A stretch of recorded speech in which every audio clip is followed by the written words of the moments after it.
chloroquine, often in combination with a second-generation macrolide, are being widely used for treatment of COVID-19, despite no conclusive evidence of their benefit. Although generally safe when used for approved indications such as autoimmune disease or malaria, the safety and benefit of these treatment regimens are poorly evaluated in COVID-19. Methods: we did a multinational registry analysis of the use of hydroxychloroquine or chloroquine with or without a macrolide for treatment of COVID-19. The registry comprised data from 671 hospitals in 6 continents. We included patients hospitalized between December 20, 2019, and April 14, 2020, with a positive laboratory finding for SARS-CoV-2. Patients who received one of the treatments of interest within 48 hours of diagnosis were included in one of 4 treatment groups: chloroquine alone, chloroquine with a macrolide, hydroxychloroquine alone, or hydroxychloroquine with a macrolide, and patients who received none of these treatments formed the control group. Patients for whom one of the treatments of interest was initiated more than 48 hours after diagnosis or while they were on mechanical ventilation, as well as patients who received remdesivir, were excluded.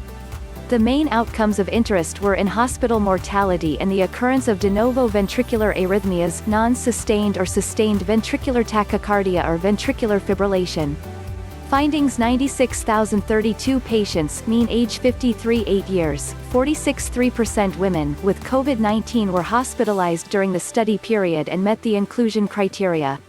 Of these, 14,888 patients were in the treatment groups. 1,868 received chloroquine, 3,783 received chloroquine with a macrolide, 3,016 received hydroxychloroquine, and 6,221 received hydroxychloroquine with a macrolide, and 81,144 patients were in the control group. 10,698, 11.1% patients died in hospital. After controlling for multiple confounding factors: age, sex, race or ethnicity, body mass index, underlying cardiovascular disease and its risk factors, diabetes, underlying lung disease, smoking, immunosuppressed condition, and baseline disease severity, when compared with mortality in the control group: 9.3%, hydroxychloroquine 18.0%, hazard ratio 1:335, 95%, C1 223 to 1 457, hydroxychloroquine with a macrolide 23.8%, 1:447, 1:368 to 1:531, chloroquine 16.4%, 1:365, 1:218 to 1:531, and chloroquine with a macrolide 22.2%, 1:368, 1:273 to 1:469, were each independently associated with an increased risk of in-hospital mortality.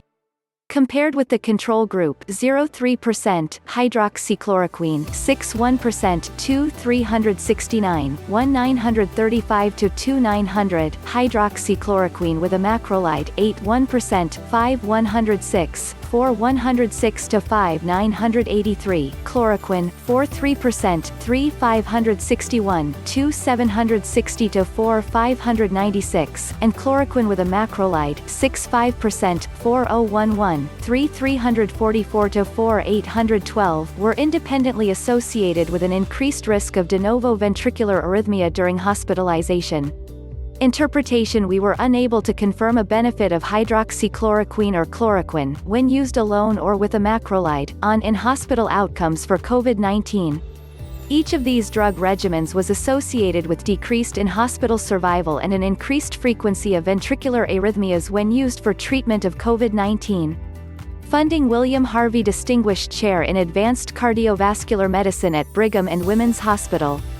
Introduction: the absence of an effective treatment against severe acute respiratory syndrome coronavirus 2 (SARS-CoV-2) infection has led clinicians to redirect drugs that are known to be effective for other medical conditions to the treatment of COVID-19.